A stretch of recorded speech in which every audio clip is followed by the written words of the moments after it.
Hello friends, welcome to my YouTube channel Gatiman study point.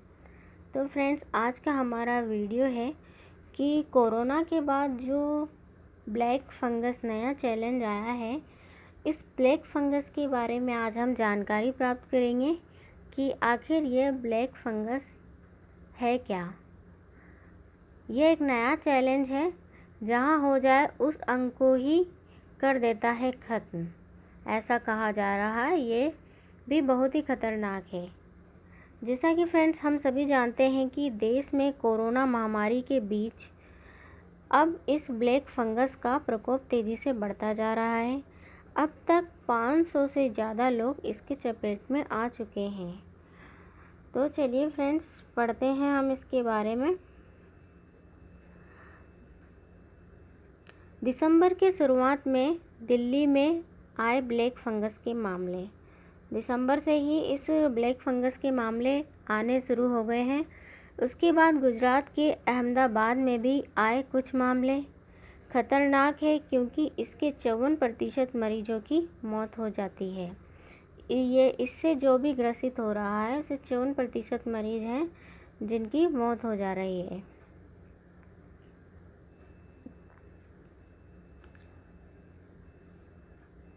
दरअसल corona से ठीक होने वाले मरीजों में ये बीमारी हो रही है। अभी तक ये देखा जा रहा है कि जो पेशेंट हैं कोरोना पॉजिटिव आए थे, वो जो ठीक हो गए हैं, उनके बाद ये बीमारी उनमें हो रही है। कोरोना से ठीक होने वाले मरीजों में ये नई बीमारी हो रही है। अगर सावधानी ना रखी जाए तो किसी को भी हो सकता है। अगर हम सावधानी नहीं रखेंगे तो ये किसी को भी हो सकती है।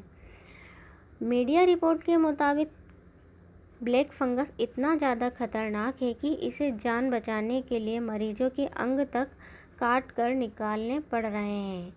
जो मीडिया रिपोर्ट आई है उसके मुताबिक जो ब्लैक फंगस है इतना खतरनाक है कि इससे व्यक्ति के जान को, पेशेंट की जान को बचाने के लिए उसके मतलब जिस अंग पर हो रहा है उस अंग को काट कर निकालना पड़ रहा है। चौंकाने और चिंता वाली बात यह है कि दिसंबर महीने की शुरुआत में इसके मामले दिल्ली में आ चुके हैं।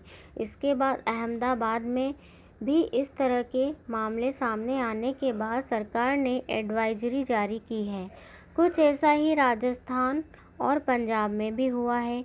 इन जगहों पर कुछ शहरों में मरीजों की मौत हो गई है, जबकि कुछ मरीजों की जान बचाने के लिए डॉक्टरों को उनकी आँखें या दूसरे अंग निकालने पड़ रहे हैं। मतलब इसमें आँखें भी निकालनी पड़ रही है और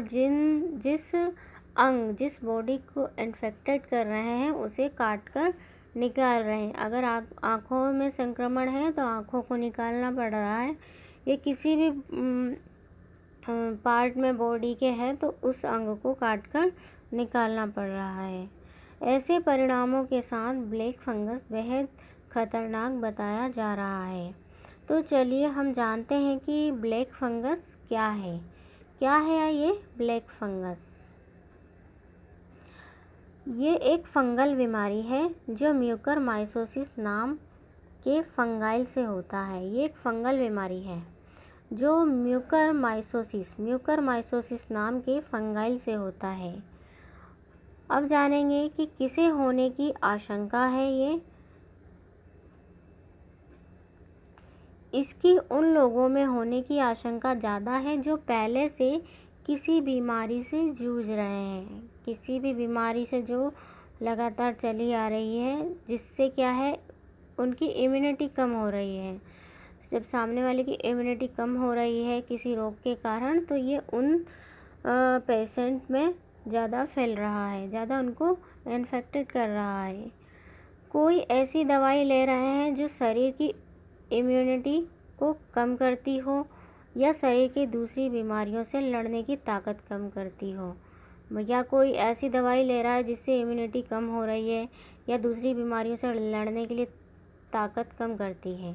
ये शरीर के किसी भी हिस्से में हो सकता है। अब तक हम ये जान रहे थे, अब तक हम यही सुन रहे थे कि ये आँखों में हो रहा है, लेकिन नहीं, ये शरीर के किसी भी हिस्से में हो सकता है। ये वेरी इंपॉर्टेंट है। ज़्यादातर हम यही सुन रहे हैं कि ब्लैक फंगस हो रहा है जो आँखों में हो रहा है, लेकिन ये शरीर के किसी भी बॉडी में, किसी भी पार्ट ऑफ बॉडी में कहीं भी हो रहा है। क्यों और कैसे खतरनाक है ब्लैक फंगस? अब इसके बारे में हम जानते हैं कि क्यों और कैसे खतरनाक है ब्लैक फंगस। ब्लैक फंगस जो वातावरण में मौजूद है, कहाँ पे मौजूद है? ये वातावरण में सांस के जरिए हमारे शरीर में प्रवेश करता है। अगर शरीर में कोई घाव है, कहीं भी हमारे शरीर में कोई घाव है या कहीं जला हुआ है, तो वहाँ से भी ये संक्रमण शरीर में फैल जाता है।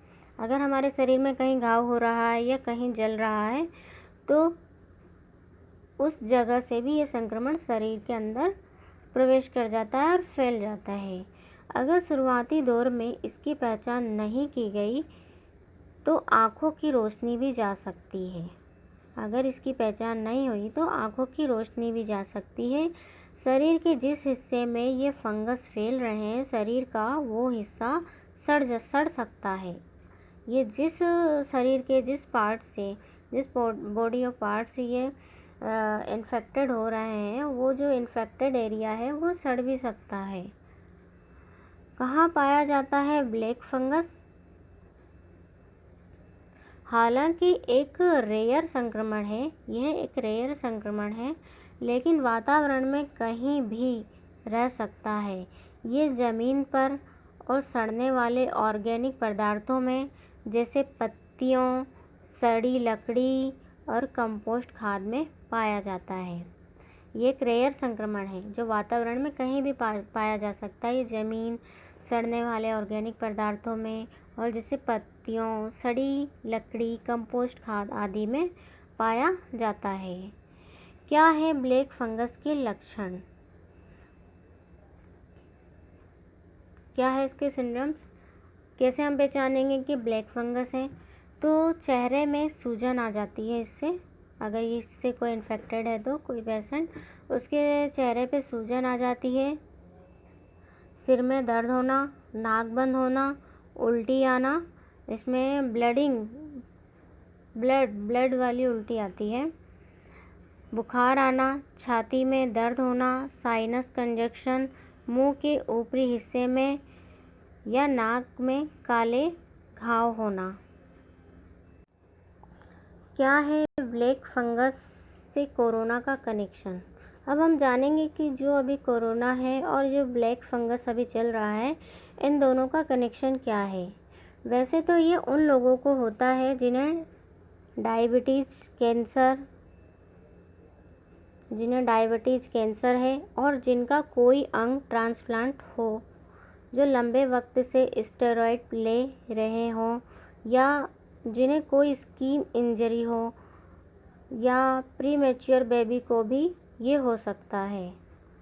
ये किन्हें किन्हें हो सकता है? जिन्हें डायबिटीज़ हो, कैंसर हो, या जिनका कोई अंग ट्रांसप्लांट हो, जो लंबे वक्त से स्टेरॉइड ले रहा हो, या जिनकी कोई स्किन इंजरी हो, या प्रीमेच्योर बेबी को भी यह हो सकता है।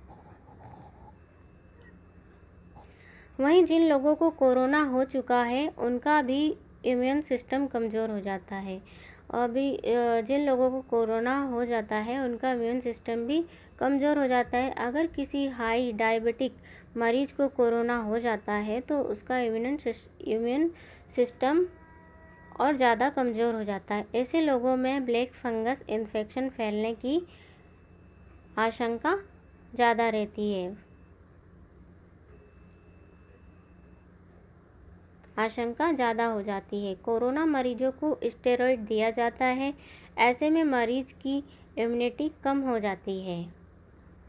अब हम जानेंगे कि ये फंगस कितना खतरनाक है। विशेषज्ञ इस संक्रामक नहीं मानते। विशेषज्ञों का कहना है कि ये संक्रामक नहीं है, यानी ये फंगस एक मरीज से दूसरे मरीज में नहीं फैलता। संक्रामक किसे कहते हैं? जो एक व्यक्ति से दूसरे व्यक्ति में होता है। लेकिन वैज्ञानिक विशेषज्ञों का कहना है कि यह एक संक्रामक बीमारी नहीं है, यानी फंगस एक मरीज से दूसरे मरीज में नहीं फैलता। लेकिन ये कितना लेकिन ये इतना खतरनाक है कि इसके 54% मरीजों की मौत हो जाती है। ये शरीर के जिस भी भाग में होता है उसे ख़त्म कर देता है। ऐसे में अगर इसका असर सिर में हो जाए तो ब्रेन ट्यूमर समेत कई तरह के रोग हो जाते हैं। अगर इसका इन्फेक्शन सिर में हो जाए तो सिर से रिलेटेड जैसे ब्रेन ट्यूमर समेत कई रोग हो जाते हैं। अब हम जानेंगे कि हम इससे कैसे बच सकते हैं। ब्लैक फंगस से कंस्ट्रक्शन साइट से दूर रहें। कंस्ट्रक्शन साइट से दूर रहें जहाँ धूल मिट्टियाँ ज़्यादा उड़ रही है। जो जगह धूल मिट्टियाँ ज़्यादा उड़ रही हैं, फैक्ट्रियाँ बन रही हैं, इमारतें बिल्डिंग बन रही हैं, कंस्ट्रक्शन का काम जहाँ चल रहा है उससे दूर रहें। डस्ट वाले एरिया में ना जाएं। जहाँ डस्ट ज़्यादा है उस एरिया में ना जाएं, क्योंकि ये वातावरण में सभी जगह पाए जाते हैं। अभी हमने ऊपर पढ़ा था। गार्डनिंग या खेती करते वक्त फुल स्लीव्स के ग्लव्स पहने। गार्डनिंग कर रहे हैं हम, खेती कर रहे हैं तो हमें फुल स्लीव्स पहनना चाहिए, क्योंकि मिट्टी में भी ये फंगस पाए जाते हैं, ज़मीन पर कहीं भी पाए जा रहे हैं ये, तो इसलिए हमें ग्लव्स पहनना चाहिए। और ताकि ये हमारे सांस के द्वारा शरीर में प्रवेश ना करे, इसलिए हमें मास्क पहने। उन जगहों पर जाने से बचें जहाँ पानी का लीकेज हो, या जहाँ ड्रेनेज का पानी इकट्ठा हो वहाँ ना जाएं। जहाँ बहुत टाइम से पानी इकट्ठा हो, यहाँ जहाँ पानी का लीकेज हो वहाँ नहीं जाना चाहिए। तो ये क्या है कि इन सभी तरीक़ों को अपनाकर हम ब्लैक फंगस से बच सकते हैं। और सबसे ज़्यादा ज़रूरी है कि हम अपनी इम्यूनिटी बनाए रखें। तो फ्रेंड्स, आज का हमारा ये वीडियो जो ब्लैक फंगस से रिलेटेड था वो यहीं समाप्त होता है। अगर इससे कुछ नई जानकारी है तो हम नेक्स्ट वीडियो